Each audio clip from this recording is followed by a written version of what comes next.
And I would like to introduce Ellen Efros, who will introduce our speaker and session for today. Thank you. Good afternoon, everybody. All you cold Floridians. We're all cold at this point, especially those of us who live in building 2 who have had no hot water for 3 weeks. Oh, God. And we're not supposed to get it probably till Friday.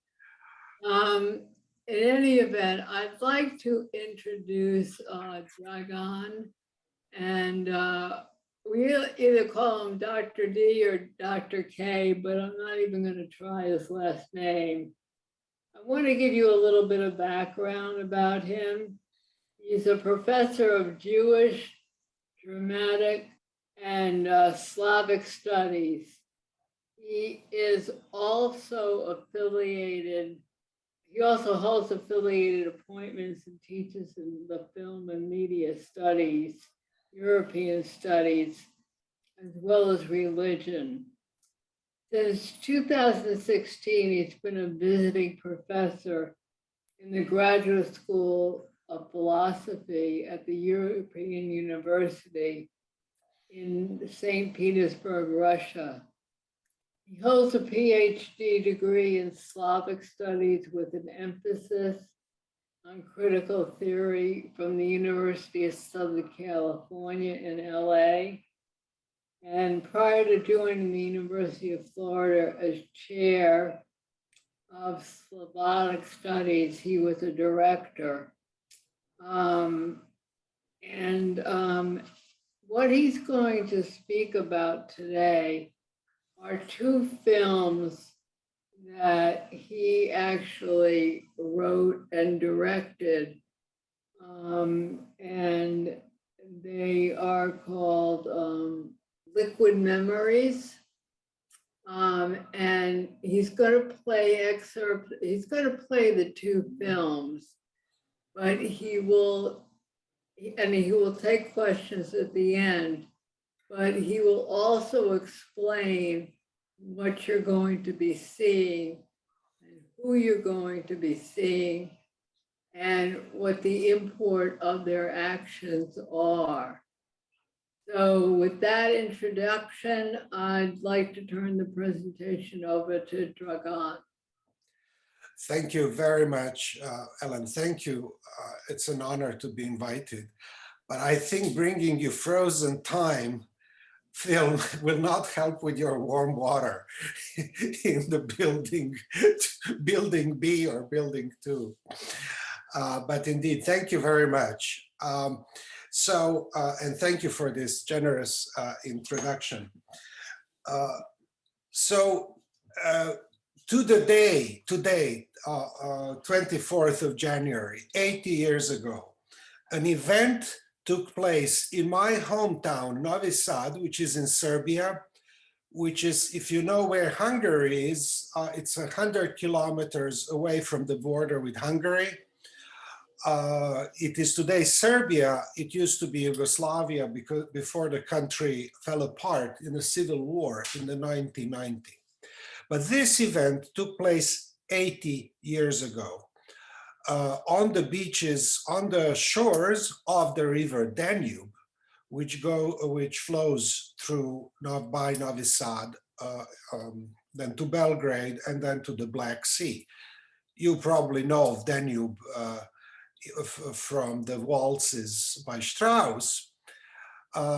So in these, it were very, very cold days in Novi Sad. These days, they were plus minus maybe 15, 20 Fahrenheit, record cold. And then a roundup took place of Jews, Serbs, Serbian population, Jewish population, and Roma, what used to be called Gypsies, Roma population, but mostly Jews and Serbs. They were made to stay in line on the beaches, on the beach of Danube, where they were killed or sometimes thrown into the frozen river. The holes were opened up by dynamite. The perpetrators were Hungarian army, regular Hungarian army, right? Not the fascists. This is 1942. Fascists will come to power in 1943 in Hungary. So this is an official Hungarian army which perpetuates this pogrom, this horrific pogrom. Children were also killed in that manner and thrown into the frozen river. Think of it as some kind of frozen furnace. We know that in Holocaust people perished in the furnaces, and here they were thrown into the frozen river, and the river washed them away. You will see some images, some pictures of this event that were taken by some officers in the military. So it is exactly today, 24th of January, 80 years ago, that this took place in Novi Sad, Serbia, on the shores of the river Danube. This is why you will see the river Danube a lot. Now, why did I make this film? About 12 years ago, I was talking to my mother that, I'm interested in this event, and she told me, well, you should go and interview Pavle Schoesberger, whom you will see in this film. Pavle Schoesberger was the leading historian of the Holocaust and of this event in the former Yugoslavia. He wrote many books. He was collecting archives of the crimes. If you know the work of Simon Wiesenthal, for example, in this country, well, he was a Simon Wiesenthal in Serbia. He was both a historian and after the war, he was a war crime hunter, right? He did a lot to find and punish those who perpetrated this genocide. So I grabbed the camera without planning to make a film and interviewed him. He was 92. You could see him. He was in a great, mental shape. He had some problem speaking, but otherwise he was really, he had all his facts and names and everything in his head. He was very sharp, very intelligent man, one of the great men who lived in Novi Sad, my hometown, in the 20th century and into the 21st century.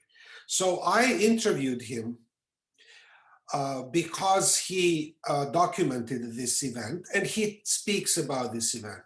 For his work in the Holocaust history, he was given the Golden Key of Jerusalem.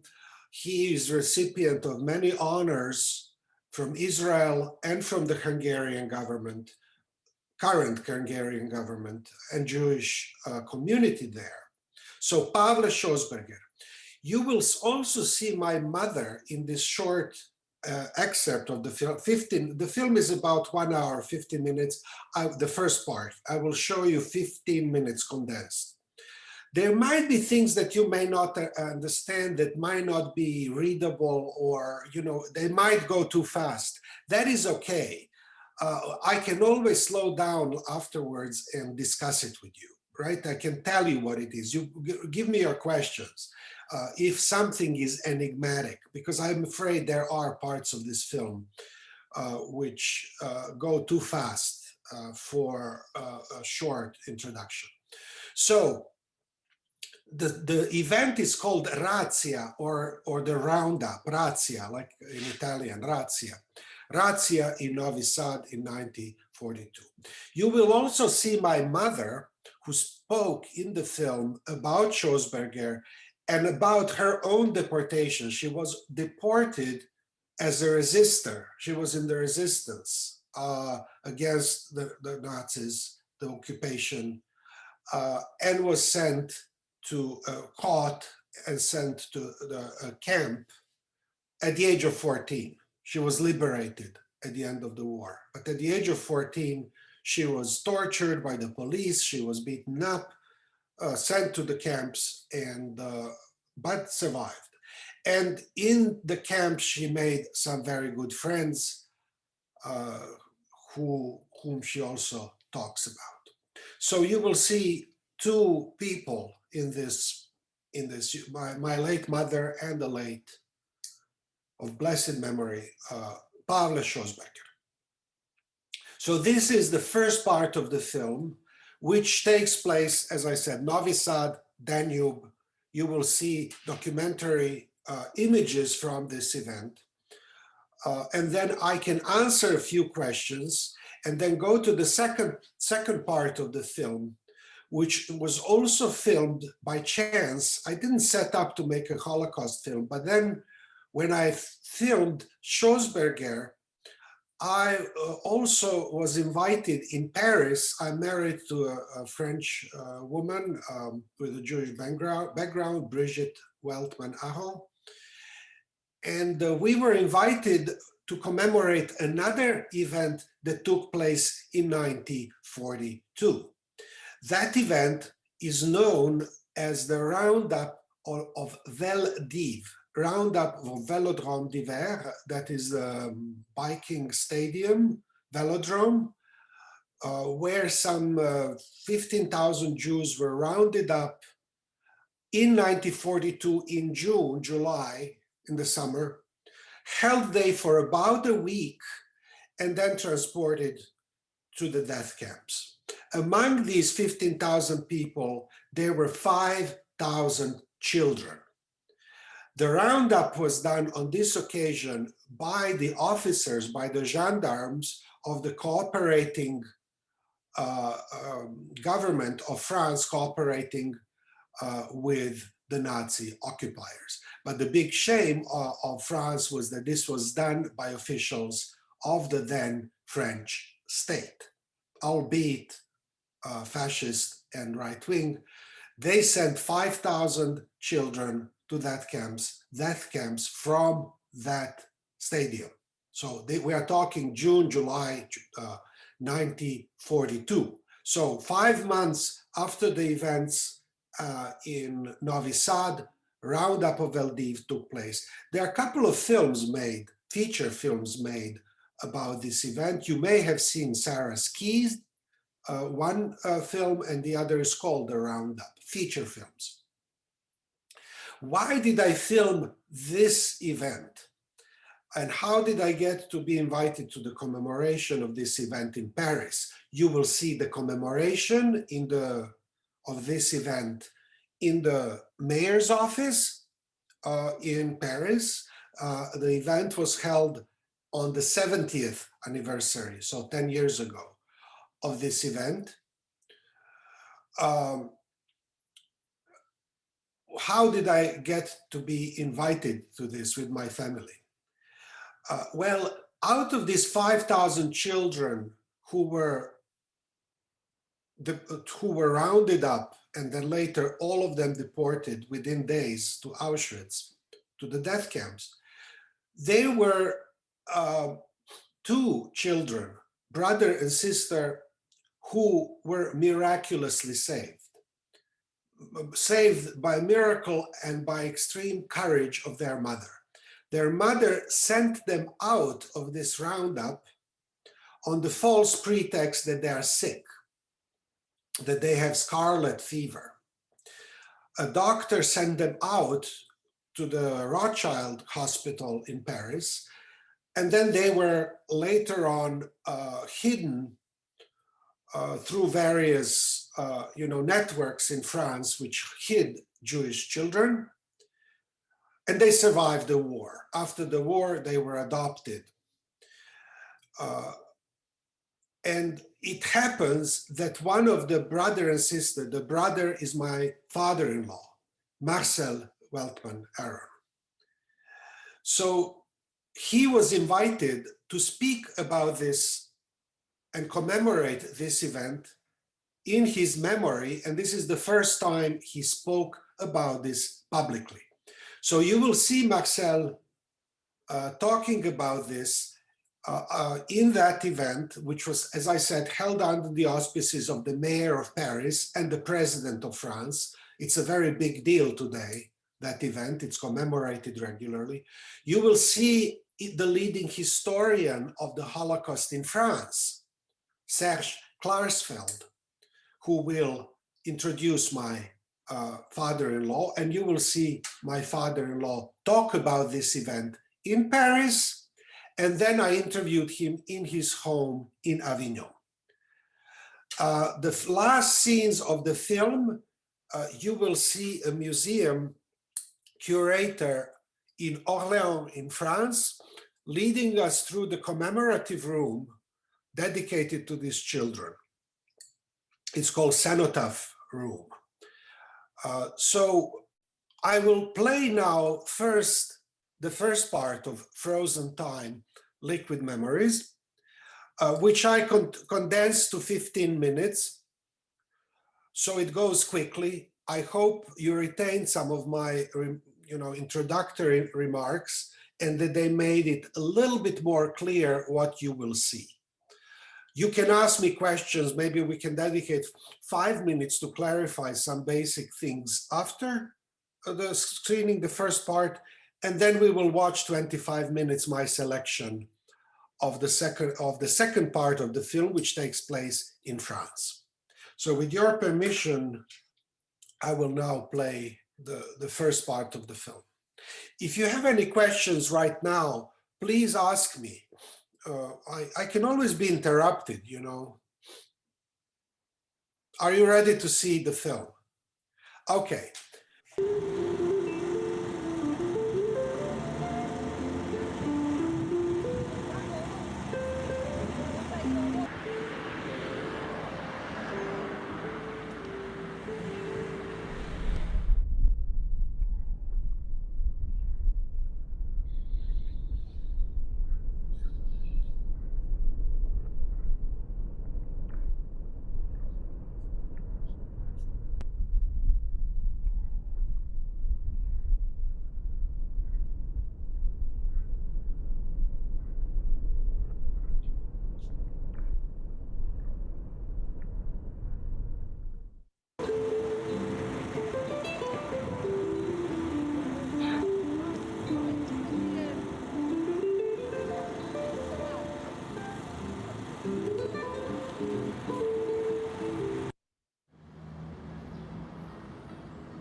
Ja bih htio da vas pitam, gospodine Scholberger, da kažete par reči o sebi, odakle ste, gde ste živeli.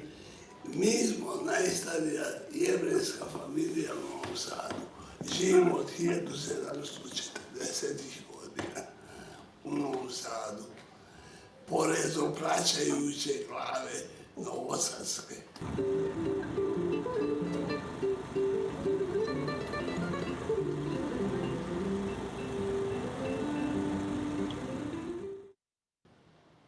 Kažite, kako ste se vi počeli baviti tim jevrejskim temama, jer to nije bila vaša profesija? Ja sam krivinan. Meni je ubili su mi oca, majku i brata ovdje u Miletićevoj ulici, u našoj kući, vidit ćete ovdje piše.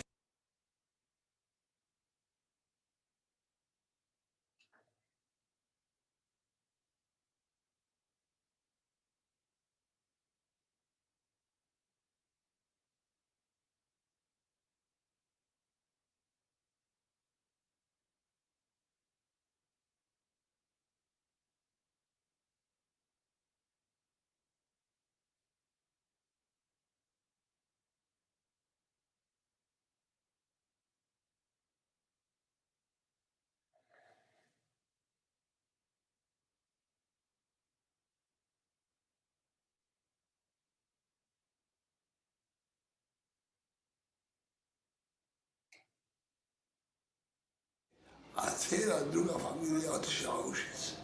Tako da sam ja još jedan moj bratić smo ostali od cijele velike familije. I onda sam počeo da pišem.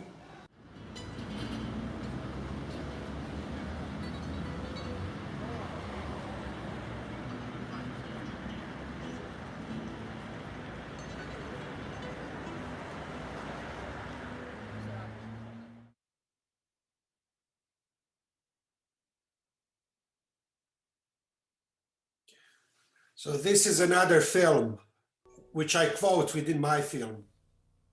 Great, including the Bratislavan Orthodox Jews.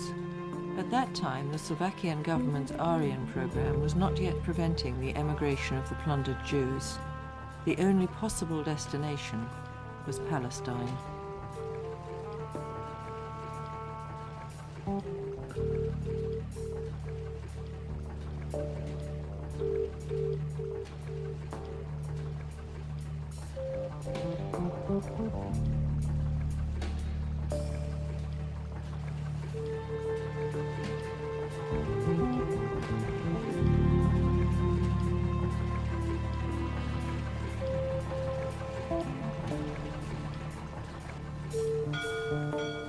Jewish refugees, mainly from Slovakia, Hungary and Austria, bound for Palestine, boarded the ships. The two ships, with nearly 900 passengers, left that evening for the Black Sea.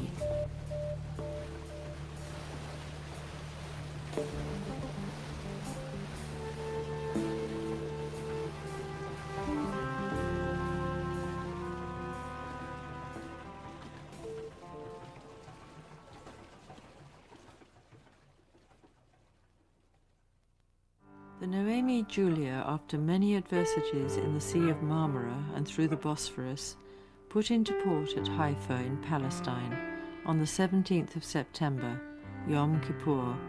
The passengers were immediately arrested by the British authorities, but were set free a month later.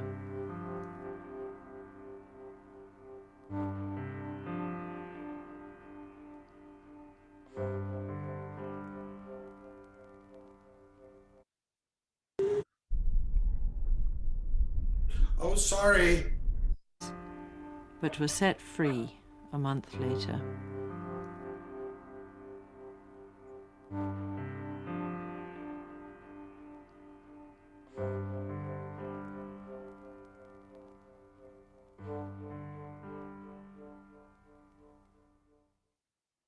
Ja sam Milena Kujundžić, inženjer, tehnolog. Živim u Novom Sadu i u ovom ratu sam mnogo stvari doživela i možda bi tu pričala o svom velikom prijateljstvu sa Jevrejima s kojima sam zajedno bila zatočena u zatvoru u Mađarskoj. Novi Sad je bio pod okupacijom Mađara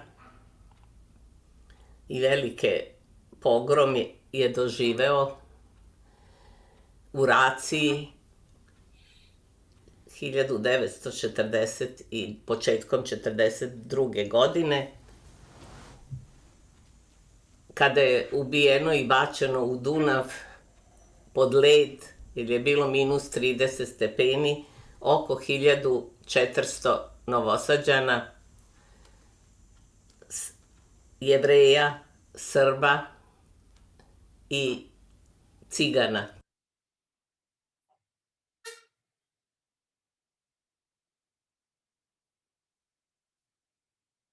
A ovim istorijskim poslom tada kad ste počeli da se bavite odmah posle rata i šta vas je navelo i kako ste to počeli? Kako ste počeli da okupljate? U zidnim novinama, u vojnim. Da. I onda sam počeo da pišem. I onda sam počeo da tražim ubice roditelja, našao sam ih, obešeni su.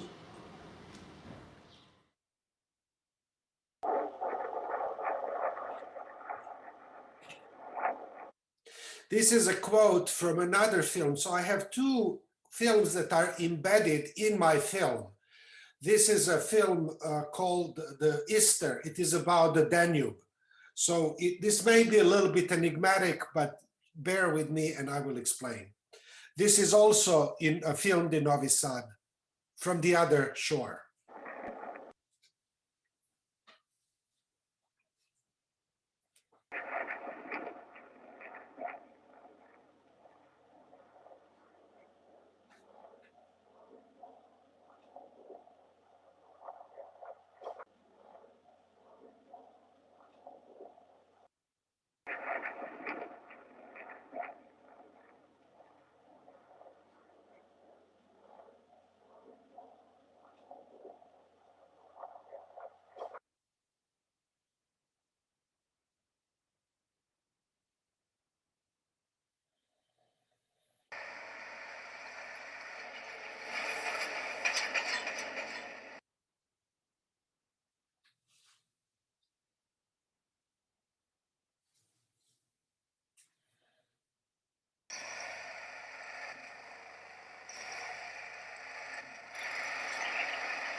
On je pre par meseci umro, ali je jako mnogo učinio da se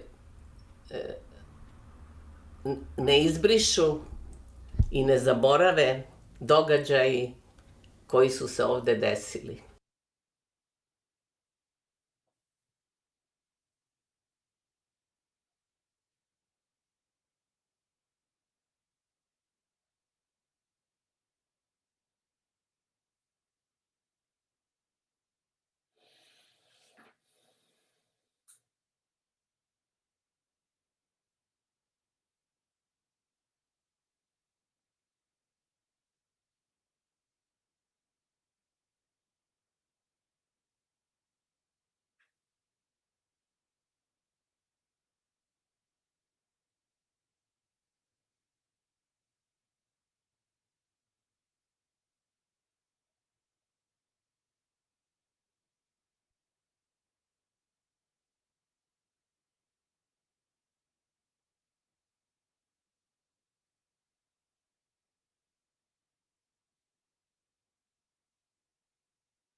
So I understand that there might be some enigmatic parts because I included 2 other films in my, and this is also condensed. You understand, the film is 50 minutes long. But what I was interested in showing here is Schausberger, his own testimony, my mother's testimony, which commemorates Schausberger as well, and then the reflection on the river Danube, the geopolitics, geography, and the politics of the river. So I included 2 films dedicated to the Danube and the events of 1942. One is called, or before, one is called The Danube Exodus. You saw Peter Fargas, and another one is called The Easter, which is the Greek name of the Danube. I also included a little clip there with this plastic garbage that was accumulating on the bridges. And then on the day I filmed Schausberger, I also filmed on the banks of the Danube, and they were retrieving this plastic garbage and flotsam from the river, making a kind of sculpture called the Monster from the Danube. So what I was interested in showing there is this kind of uncanny, almost superimposition of this monster from the Danube with the monstrosity of the events that took place at that very same place 70 years before then. If you have any questions for me, if you're puzzled by this, please ask me. I'm more than happy to answer anything that, and maybe we'll dedicate 5 minutes to discussion. I will answer your questions, and then we can go on to Paris. The Parisian part is much more straightforward and documentary. This was a little bit condensed. I recognize that. Any question, Julie? Well, I do see a question that says, where can your full film be viewed? I can, contact me, give my email, and I'll be happy to show the entire film, right? I just don't have the time because the film is 2 parts, each is 1 hour, right? But I'm glad that somebody is interested. I'll gladly share the reference from I have it in the cloud. Anything that puzzles you, that you've learned or you would like to know more or clarified, please don't hesitate. see a participant, Dale, who has their microphone off. Dale, do you have a question or a comment? I'm enjoying everything. No, I have no questions right Okay, now. thank I'm you. learning a whole lot. Yes, ma'am. Thank you, Dan. Well, if you don't, so I understand there are a little bit enigmatic things. They go fast in the film. That is the inclusion of these two parts of the film. I would need to contextualize that. This is you should know about these films that I make them together with my academic work. So I often always make documentary film and attach to them an essay or a book or a collection of essays by others. I have several films and they're always accompanied by academic interpretation of some sorts. So this requires a little bit of academic interpretation about the Danube, history of the Danube, the meaning of the river Danube in European history, philosophy, literature, etc. So that is why there are overlays in these films that are a little bit condensed here, and they go very fast, right? I understand that in film, there is no going back, right? It flows quickly, just like the river. Now, if you don't have questions, yeah, go ahead. We do have one with Rick, if you want to unmute. Thank you very much.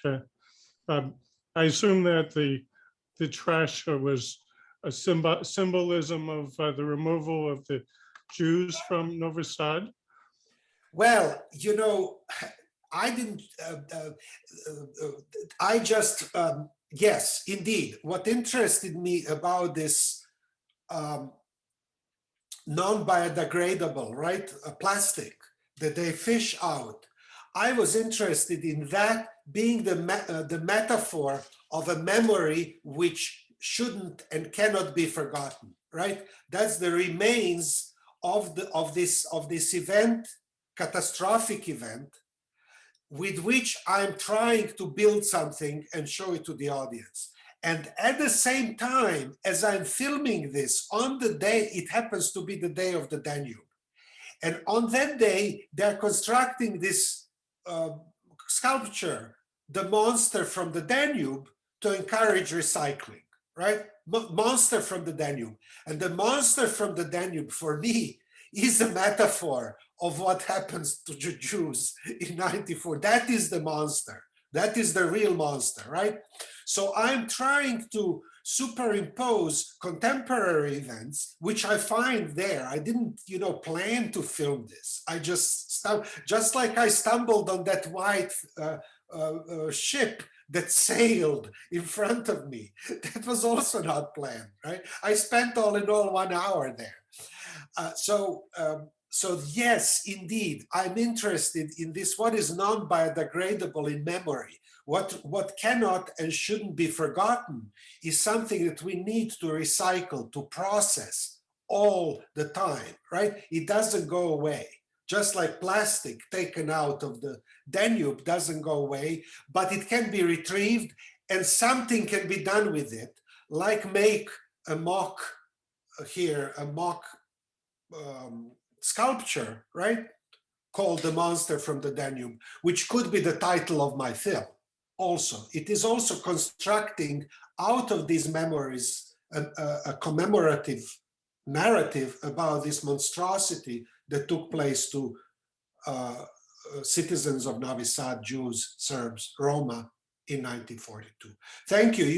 You really helped me. Thank you for asking this. This really, I think, helps me also clarify what I did. Does it make sense, Rick? Right? Yeah, thank you. Okay, so before long, yeah, go ahead, Julie. I'm sorry, we have one more unless you want to wait. Okay. David? No, okay. I have one question on the side, but go ahead. Ask the question and I will answer the question on the side from the. Was there any description by Solberg or by your mother of local reaction to the razzia? The reactions, well, in the film, yes, we discussed, and I also include some excerpts from Schoesberger. Razzia, if you mean politically, this is during the war, of course, there was no commemoration, and this was occupation by the Hungarian government. After the war, Yugoslavia was under communist regime, and communist regime decided, in order not to alienate or antagonize the existing Hungarian minority in Novi Sad, and to keep good relations with the Hungarian government after the Second World War, that this event would not be commemorated. So until 1967, this was not commemorated officially.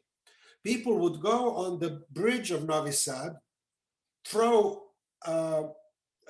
flowers, and this would be a kind of collective mourning, crying, but not officially. Only in 1967 was decided, thanks to the interventions by Schossberger, who was instrumental in this, of commemorating this event officially, meaning military salute.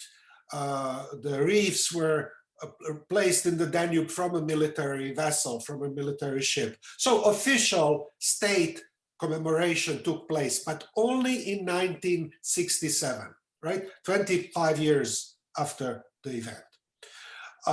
For the reason of politics of communist states after the Second World War, Yugoslavia and Hungary, right? Not to alienate the Hungarians, because it was implicating Hungarian population in Novi Sad and the Hungarian government during the Second World War.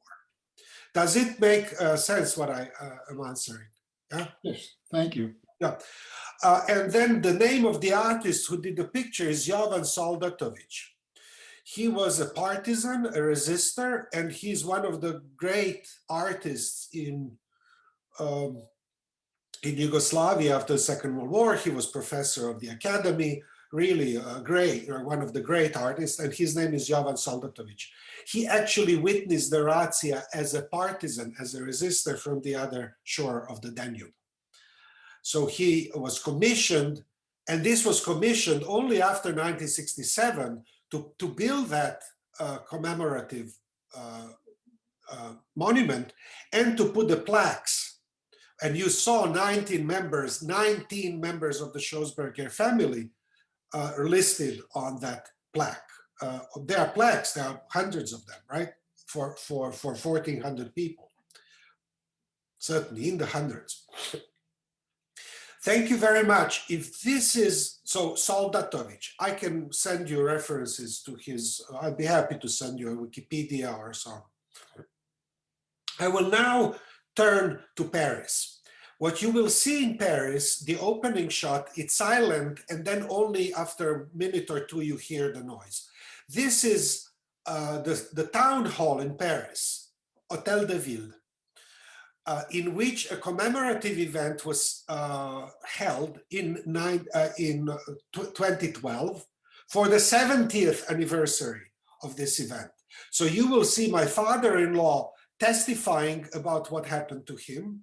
Before he testified, he was introduced by the great historian of the Holocaust in France and the Nazi war criminal hunters, Serge Klarsfeld. You may have heard that he caught the butcher from Lyon. He is very famous. He did what Schossberger did in Serbia, except Schossberger is less known because it's a small country. You know, he was modest. He's not as famous. So Serge Klarsfeld introduced the event, commemorative event. My father spoke there, and then I interviewed him in Avignon in addition. And then at the end of the film, I visited the museum, which is called the Children of Valladon d'Hiver, of Valdiv. It's a commemorative museum of this event dedicated only to these 5,000 children who were rounded up. And because my father-in-law and his sister are such a unique survivors, 2 children out of 5,000 were saved. On this false pretext by their mother, who disappeared who was taken to Auschwitz, who saved them by sending them out of this roundup. because this is such a unique story, there is a poster at the entrance to the museum with the family, Veltman, right? My father-in-law is named Veltman Aron, because it is a Veltman family, Veltman, but after the war, he was adopted by Raymond Aron, who was during the war with in London with de Gaulle. He was in the de Gaulle government, and he entered Paris on the tank with General Leclerc. So he was in London in exile, came back to Paris, and after the war, he wanted to adopt a Jewish child, and they brought the daughter, but they said, but there are two of them. So he said, okay, I'll take two. So he adopted them. Marcel is the name of my father-in-law. And the name of his sister was Jacqueline. Jacqueline passed away, unfortunately, 2 years ago. So I will play now the second film. This is the second part of Liquid Memories, again commemorating an event taking place in 1942. And the footage that I took is in 2011 to 2012. Okay. First few minutes are without sound. This is the sign leading to Memorial of the Shoah in Paris. And this is about children who were taken in the Holocaust. This is a town hall in Paris.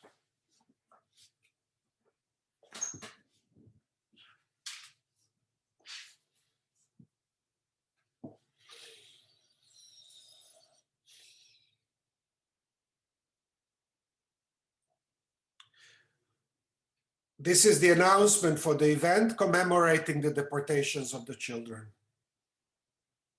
It is on purpose silent for a while. French flag. This is the poster of the event.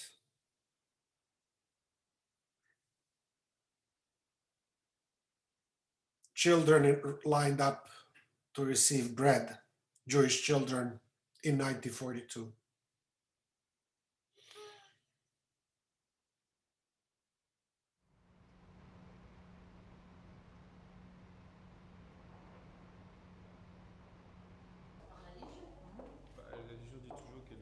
Bon, vous êtes pas mal.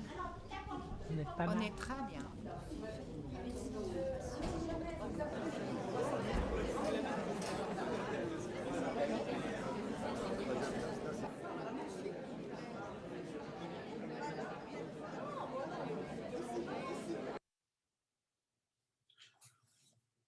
This is Serge Klasfel's book, French Children of the Holocaust. Bonjour, merci à la mairie de Paris d'organiser pareille rencontre. C'est le point de départ de beaucoup de commémorations. Nous en avons une tout à l'heure, à la fois à Pithiviers et au mémorial de la Shoah pour commémorer le départ du convoi numéro 4 pour Auschwitz. On a une commémoration pour chaque convoi avec lecture des noms. Et donc ça va durer 2 années. 2 années au cours desquelles nous allons essayer de ne pas oublier tous les déportés, de montrer que la génération des enfants déportés, puis celles qui suivent, grâce à des institutions comme le Mémorial de la Shoah, comme le CERCIL, et puis grâce aussi à des institutions comme la mairie de Paris et l'opinion publique, nous montrent que les années de l'après-guerre où on ne parlait pas, où on ne commémorait peu, où voilà, je suis allé en 1953 pour la première fois à la commémoration du Veldiv par l'association des anciens déportés juifs d'Auschwitz que présidait Boulavko. Depuis, j'y suis toujours revenu. Mais à l'époque, on était très peu, on parlait peu de Vichy, et aujourd'hui, eh bien, c'est tout à fait autre chose. Donc on m'a demandé de parler de la décision de la rafle du Veldiv, bon, j'ai personnellement décidé de partir comme point de départ, de prendre comme point de départ la visite d'Heydrich à Paris. Heydrich est venu au début du mois de mai 1942 installer le général Auberg, nouveau chef des SS et de la police allemande en France. Il venait de Radom et c'était quelqu'un qui connaissait le sort des Juifs à Radom et en Pologne. Et il était venu pour accélérer aussi le traitement de la solution finale.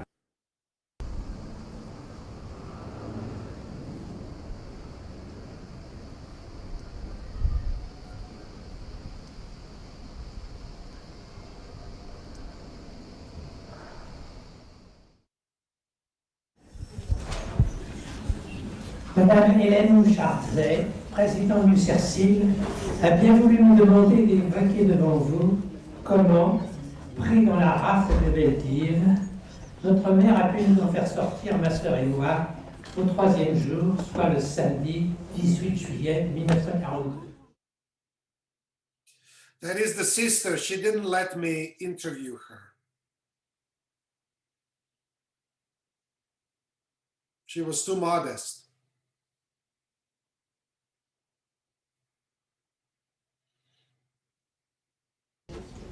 C'est principalement sur cela que portera mon intervention, en m'efforçant de n'en dire que l'essentiel dans le temps de parole dont je dispose. Et avant même de commencer, je voudrais indiquer que l'intervenant précédent a, de manière très intéressante, commenté les films qui se sont faits, qui ont été faits, dont j'ai connaissance bien entendu, mais je n'ai pas tenu à les voir. Et donc, ce que je vais vous en dire, de mon passage au Veldiv, c'est les propres souvenirs d'un enfant de 10 ans. Alors, d'abord, quelques mots brefs sur ma famille. Mon père, d'abord, il s'appelait Samuel Beltman. Il était né en 1901 à Częstochowa, en Pologne. Avant de venir en France, dans les années 1920, il avait séjourné quelques années en Allemagne. Il avait 2 frères, Henri et Armand, tous 2 mariés. Ils s'étaient installés en région parisienne. Ma mère, Sonia Neischuler, née en 1910 à Voronezh en Russie. Elle était une fratrie de 8 enfants, 6 filles et 2 garçons. Ils se sont établis en France avec leurs parents en 2 vagues, les aînés d'abord en 1924 et le reste de la famille en 1926. Mon père et ma mère se sont connus à Paris, ils s'y sont mariés, c'était en fin mai 1931, ils eurent 2 enfants, moi-même, né en avril 1932, et ma sœur Jacqueline, née 1er janvier 1935. Très vite, nos parents ont fait le nécessaire pour que nous soyons naturalisés français.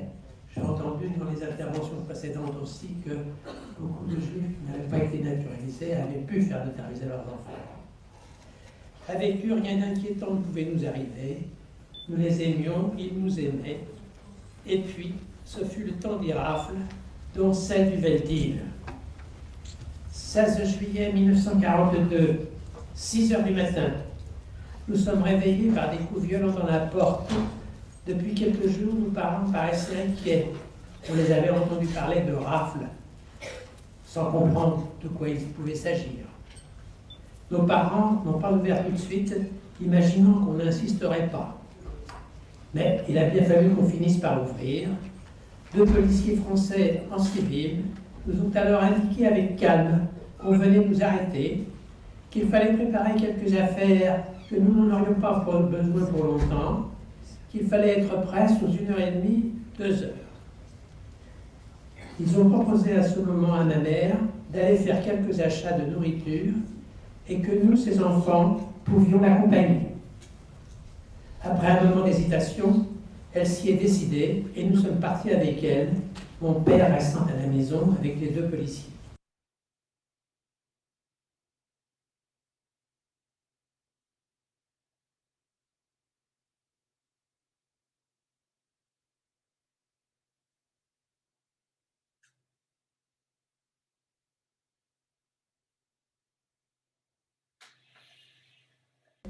notre mère nous fait lever et je note son agitation fébrile.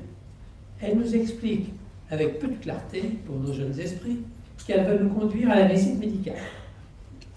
Nous voici dans la queue. Il y avait au moins 3 médecins qui consultaient et devant chacun, un grand nombre de personnes qui attendaient leur tour, des mamans et leurs enfants, des personnes âgées. Dans mon souvenir, maman était silencieuse pendant tout ce temps, nous serrait contre elle avec tendresse, une grande tristesse dans le regard, tout en s'efforçant de ne pas nous inquiéter par un petit sourire. Papa, lui, n'était pas avec nous. Nous étions bien blottis contre maman, mais peu rassurés aussi, d'autant que proprement parlé, nous n'étions pas malades. Voilà, maintenant c'est à nous. Ce devait être vers 11 h du matin. Le médecin assis sur sa chaise face à une petite table, pareil là, mais sans hostilité. C'est un Français. Sans y être invité, maman lâche tout d'une traite. Faites quelque chose pour mes enfants, ils ont la scarlatine. Et lui, sans autre examen, soudainement fébrile, décide de nous faire hospitaliser immédiatement, probablement soucieux d'éviter la contagion, mais pourquoi pas, contribuant ainsi à nous éviter le pire.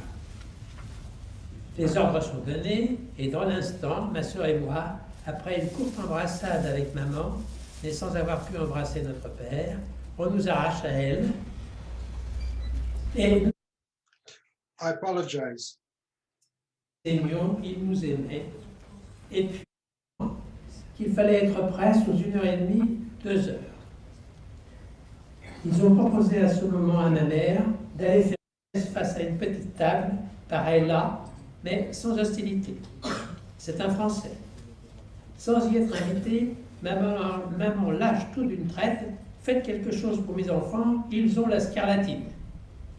Et lui, sans autre examen, soudainement fébrile, décide de nous faire hospitaliser immédiatement, probablement soucieux d'éviter la contagion, mais pourquoi pas, contribuant ainsi à nous éviter le pire. Les ordres sont donnés, et dans l'instant, ma sœur et moi, après une courte embrassade avec maman, mais sans avoir pu embrasser notre père, on nous arrache à elle, et nous sommes emmenés assez rudement vers l'ambulance, à l'air libre. Destination hôpital Rothschild. Ma mère avait-elle tenu au courant notre père de son projet fou? Je ne le sais pas. Je sais qu'elle a parlé à notre tante Rachel de son projet, mais elle n'a pas voulu se séparer de ses enfants. Ce projet avait-elle pensé qu'il avait des chances d'aboutir? Le médecin, en nous faisant évacuer, pouvait-il être dupe? Notre mère, animée d'un espoir inouï, nous a confié résolument et dans l'instant à la Providence. Elle ne pouvait imaginer alors comment et par qui nous serions pris en charge, mais peut-être a-t-elle entrevu tout de même qu'il nous serait donné de survivre. Et c'était là sa contribution ultime au monde des vivants. Ce qui s'est passé ce samedi 18 juillet 1942 nous a marqué à vie. Les portes du Sveldi venaient de s'ouvrir pour nous vers la vie. Elles s'étaient refermées sur nos parents et surtout sur tant d'autres avant d'être transférées vers les camps de la mort. Et quelle mort!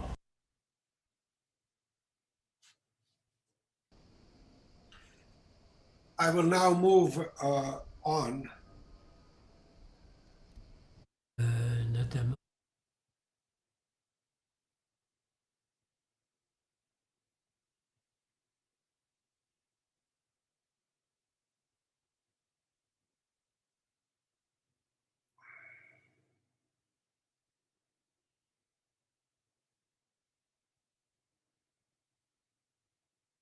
D'être en règle.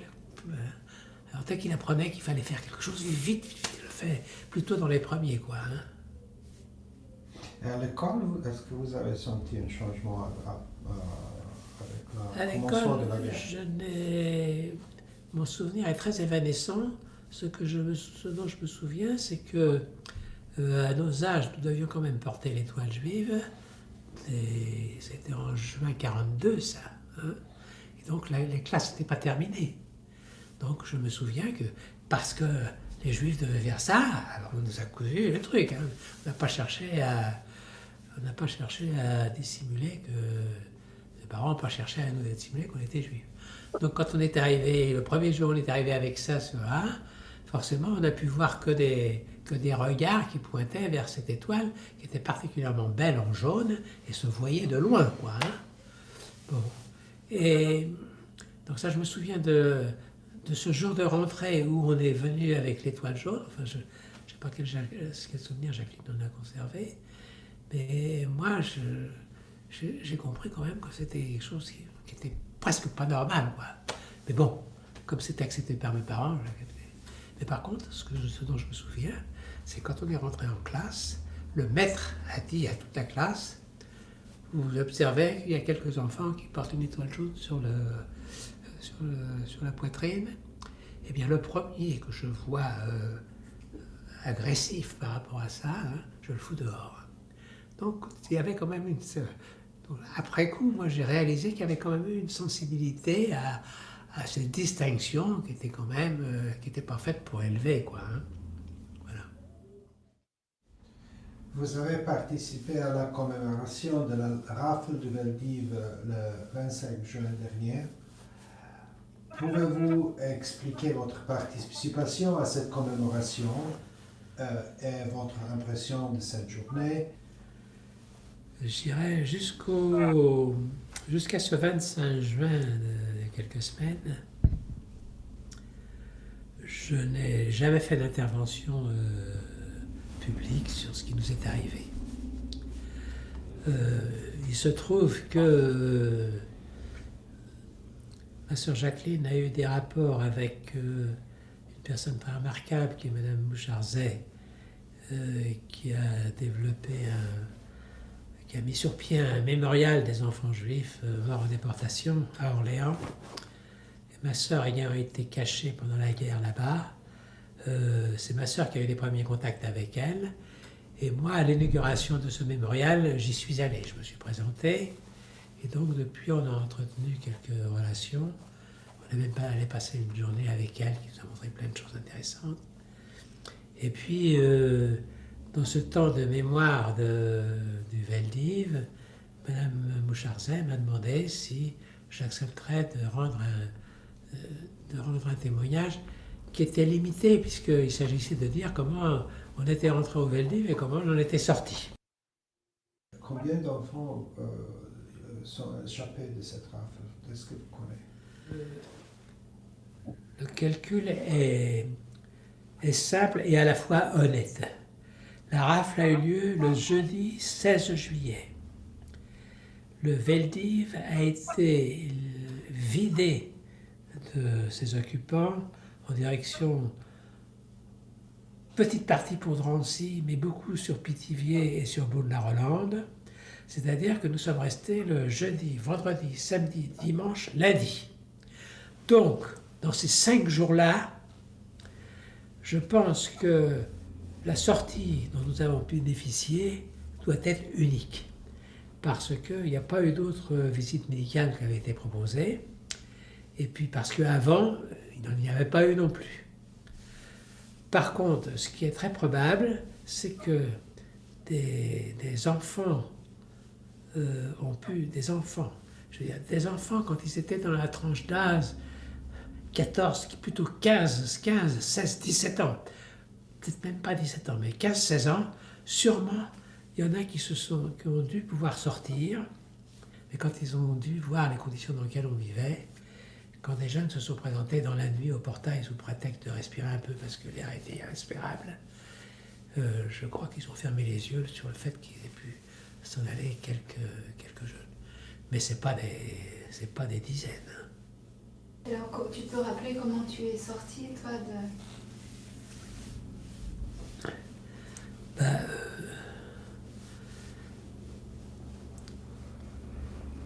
disons que l'ambiance était pas sereine.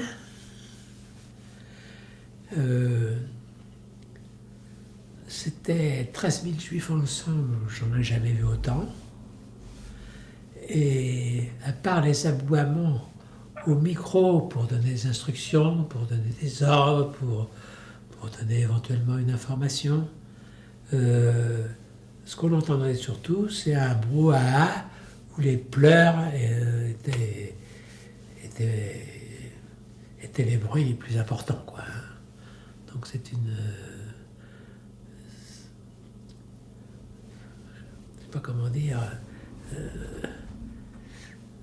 oui, ils avaient été débarqués de chez eux, ils avaient emporté de très faibles bagages, ils avaient tout laissé en plan. Ils se sont retrouvés là, il n'y avait pas de nourriture, il n'y avait pas de quoi se coucher, il n'y avait pas de quoi boire, il n'y avait pas de quoi aller aux toilettes. Alors c'était... alors je pense qu'il y en a qui sont restés normalement sereins. C'est ceux qui pensaient que qu'est-ce qu'ils peuvent faire de nous, hein? On n'est rien. Bon, on va peut-être être emmenés dans des camps. Pas d'accord, ce sera des camps. Ils avaient bien été à Babylone, ils pensaient qu'ils pourraient aussi aller dans une Babylone. Donc voilà, je pense que personne n'a imaginé la suite et surtout le délai dans lequel ça se ferait. Je pense que ma mère a eu vraiment, elle, une intuition. Elle a trouvé que c'était pas normal du tout. Et elle a conçu ce projet. Alors, c'est ce que j'ai dit l'autre jour à l'auditorium, c'est que je pense que de la manière dont elle nous a réveillés, de la manière dont elle nous a secoués, elle nous a pris sous le bras, elle a marché sur les pieds de tout le monde pour arriver dans les premiers, et pour ne pas laisser parler le docteur et dire qu'on avait la scarlatine, je pense que ça, elle l'avait pensé, et toute seule. Elle n'en a sûrement pas parlé à mon père, parce que je pense que mon père s'y serait opposé. Lui, je pense qu'il n'était pas en situation. Jamais il n'aurait pensé à le faire. Et c'est corroboré par le fait que ma tante Rachel a su, parce que ma mère le lui a dit, qu'elle voulait faire ça, et elle a été traitée de folle. Tu ne te rends pas compte, mais qu'est-ce que tu veux qu'il nous fasse, nous, avec nos enfants, hein? Qu'est-ce que tu veux qu'il nous fasse? Donc je pense que ça a été une intuition exceptionnelle, et qu'en plus, elle a eu le courage de le faire, quoi. Donc j'ai tendance à penser que ce fait est unique. Il est d'autant plus unique que si c'était répété, je pense qu'on aurait fait... on aurait recherché où est-ce que les gens étaient partis. Et là, forcément, la destination, ma mère n'en était pas responsable, hein. Il se trouve qu'on a été orienté vers l'hôpital Rothschild.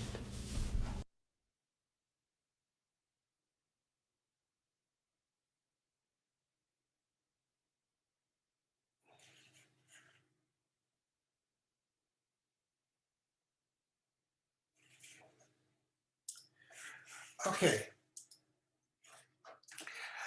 There is a little bit, 10 minutes more of the museum in Orléans.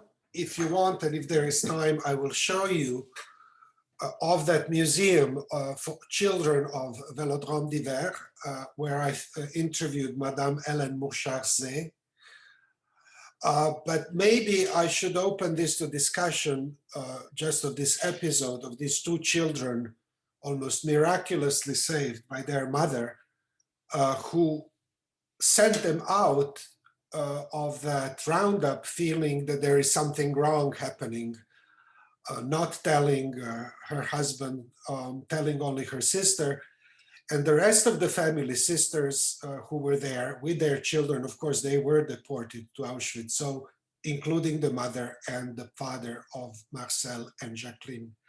So I would like to bring to your discussion maybe to question this episode, which as I told you is a little bit more narrative.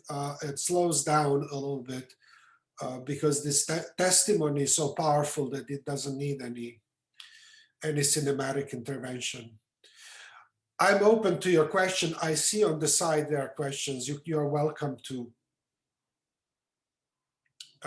yeah.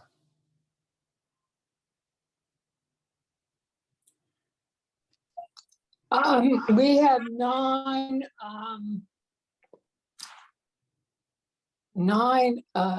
questions or comments in the chat.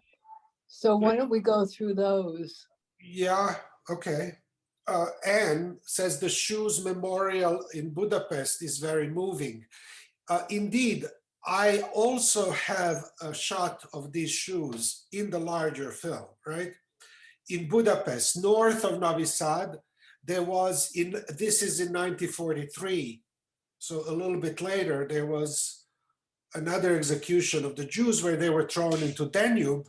They were told to take their shoes off.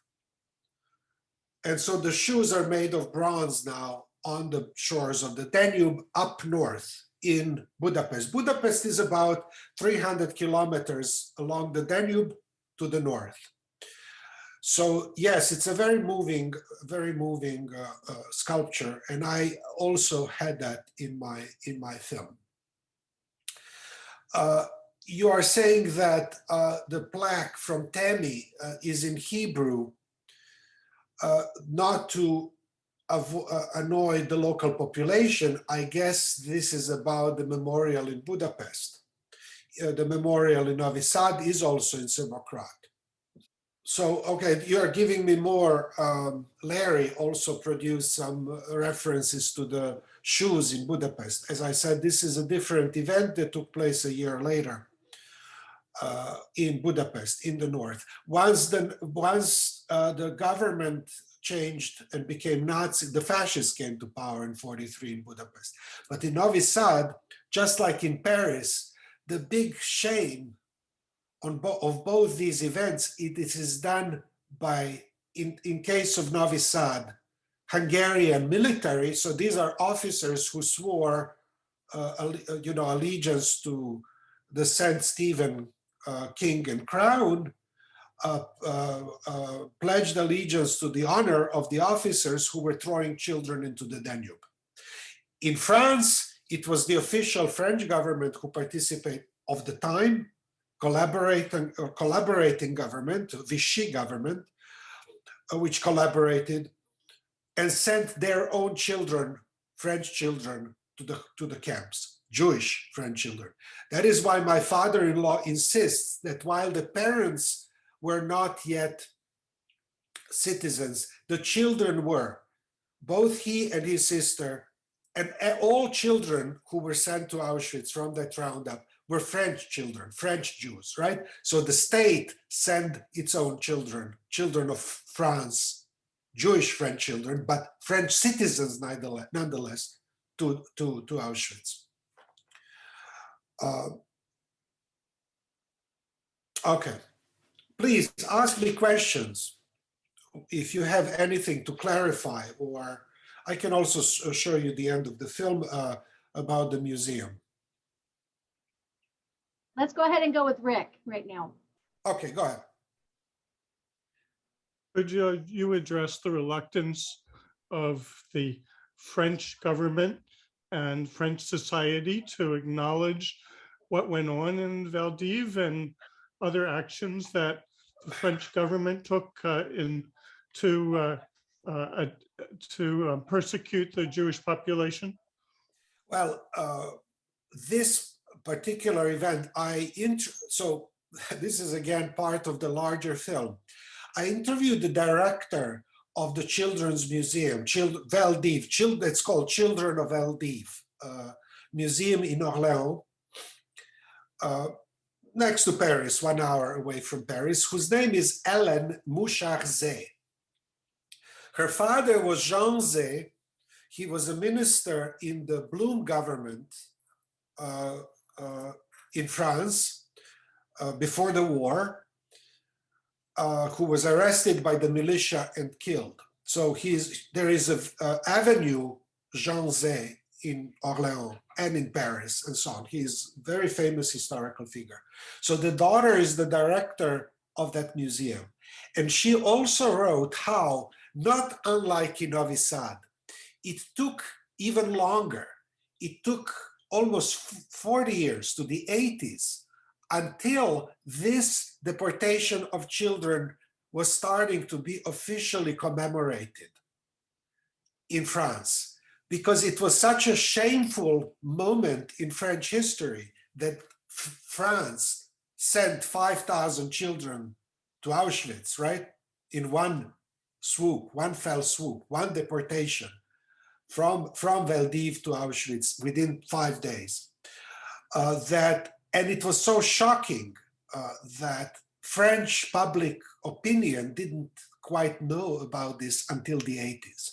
Yes, historians wrote about it. There were some commemorative events, but nothing like public knowledge. And so it's thanks to Serge Klarsfeld, it is thanks to Madame Hélène Moucharzé that this event started building up and came to public knowledge. Otherwise, it was not to say repressed, but let's say that this is something that not even governments, which were not the Vichy government, didn't want to talk about. That French children were taken by French gendarmes of the Vichy government, right? Collaboration government, however, taken by French gendarmes, as my father-in-law testifies, 2 plainclothes officers who were French, taken to Auschwitz. Now, they, maybe because they were French, let the mother and children go to find food. Maybe they wanted to let them go and take only father. We don't know.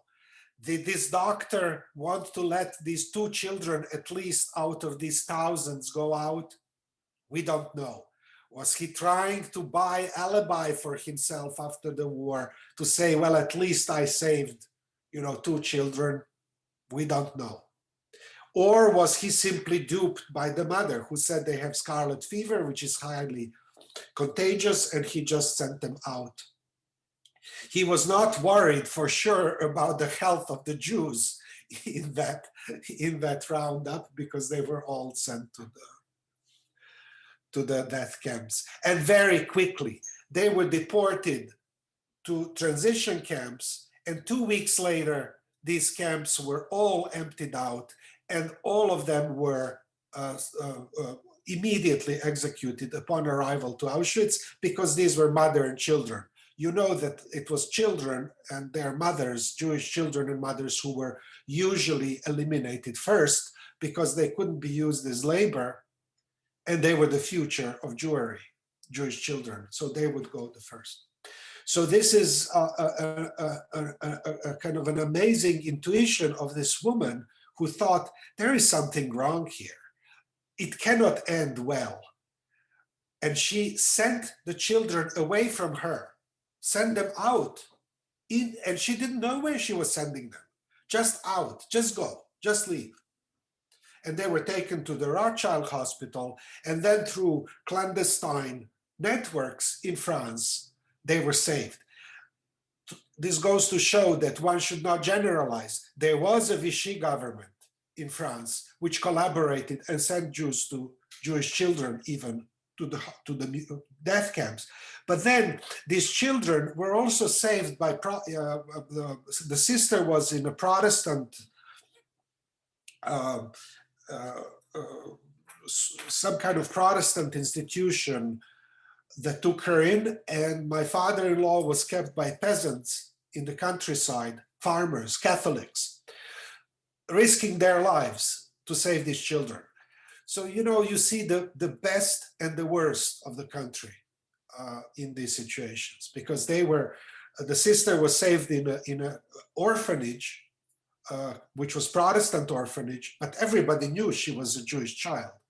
And my father-in-law was kept in this peasant family who risked their life. If you were caught hiding a Jewish child, you would be deported as well. And they hid him and saved him.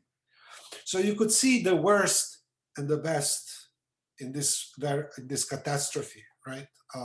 So one should not generalize about France, but it is certainly important that it was French state that did this, right? The collaboration state. Is there anybody who wants to ask me things? Yep.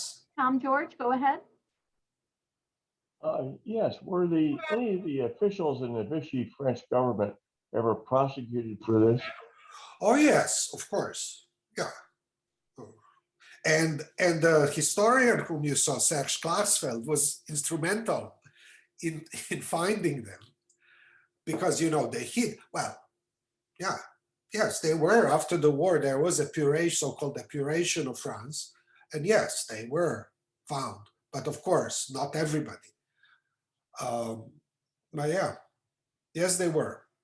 There was, you know, the butcher from the Lyon, what's his name? He was found thanks to Klarsfeld. Klarsfeld was pretty tenacious, you know, he has this teddy bear appearance, but he's tenacious Nazi war hunters, war criminal hunters, yeah. So yes, they were, just like Schossberger found those who were immediately responsible, right? You cannot, unfortunately, you know, you cannot sentence everybody, but those who were in charge, yes, they were.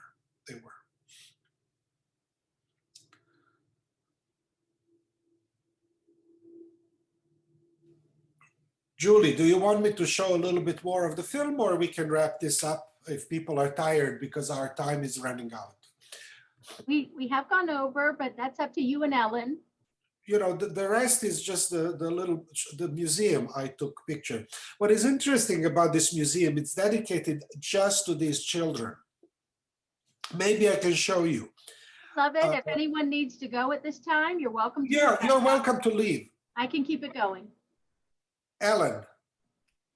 Yes, let's see the museum a little bit. Of the museum. I'll tell you what you will see. They made this cenotaph room rather, where there are these pictures of children who were deported. But of course, they don't have them all. They have, you know, there are little framed, you know, niches in the wall, and every you know, only 1 in 10 is filled with picture, because, you know, children were deported at the age of 1, 2, you know, they didn't have photographs. But she explains how they did that. So I will run this from minute 38. Listen, I have problems now finding it. So maybe next time I will show you. It's a museum, so, you know, the crux of the film was this testimony, right? Which is unique. The fact that, you know, and that, you know, that I have this in my family on both sides, and this is tied to 1942 regarding my mother, who was deported as a resistor, a partisan at the age of 14. She was 14 when she was caught. She was very young when she was caught and tortured by the Nazis. And my father-in-law, who was a little bit younger. I thought I could not film this, right? But I wrote about this as well. I have academic work associated with this. I wanted to ask you about how the people of France react to these films. Because you have a large population in France who deny the Holocaust ever occurred. And I would like to know how they react to films such as this. Well, you know, those who deny Holocaust would not watch this film or films. There are 2 feature films about Veldiv.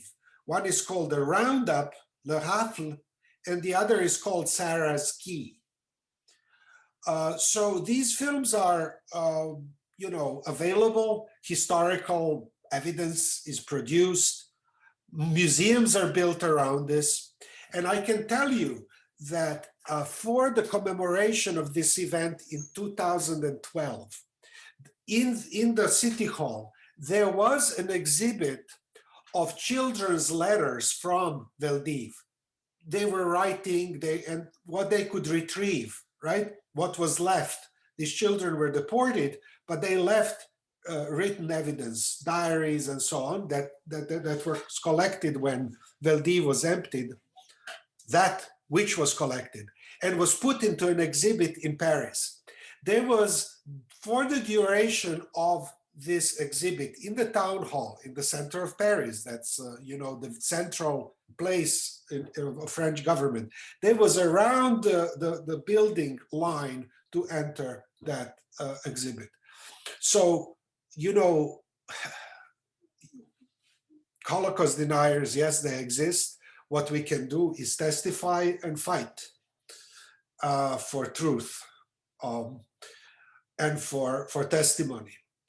But I can tell you that French population, Parisians, were lining up around this building. The lines were long around the building for the duration of 2 months of this exhibit.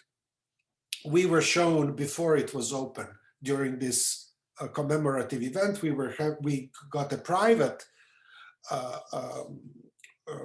tour, but after the event took place, next day there was a grand opening of this, and the lines were around the block for this. So there is an interest in this. You know, France is a great democracy, but as we know, even great democracies like French or American can have these people of bad faith, deniers. You know, our task is to fight and not let this be forgotten, and not allow this, of course, to repeat itself. So I tried in my modest way to contribute to this commemoration, because if I didn't do this, this would not be commemorated, or, you know, there would be no trace in terms of film. Thank you so much. Very moving, very moving. Thank you, Shirley. And on that day, when my father-in-law spoke in Paris, French TV broadcast interviews with him at home. They came to Avignon, interviewed him. It was broadcast. It's not hush hush. Today it's an open, you know, knowledge, and events which are commemorated, which get TV and newspaper coverage and so on. You cannot say that it is, but it took time after the Second World War. But not only in France, not only in Serbia, everywhere else. It took time for the governments to recognize the extent of the catastrophe of the Holocaust. That's why it was called war. It put the lid on all of these political turbulences after the Second World War, and there was a lot of silence around deportations of the Jews, right? In the public domain, right? It was commemorated. There were historians starting to work, but nothing which resembles anything that is today. So, you know, we have gone a long way, I would say. In my hometown, Novi Sad, today, there are big commemorative events. 4 historians are speaking. There is laying of the wreath officially into the river and so on. So it is commemorated, and it is something which is not forgotten. Well, I think we're going to go ahead and end for today, but we thank you for your time, Dr. D, and look forward to having you on as a guest again. Thank you very much. Thank you very much, Julie, Ellen, and everybody else thank you for stopping by. Bad Shorsting joined us. Thank you very much. Thank you all. I hope you got something away from this. Thank you. For being with us.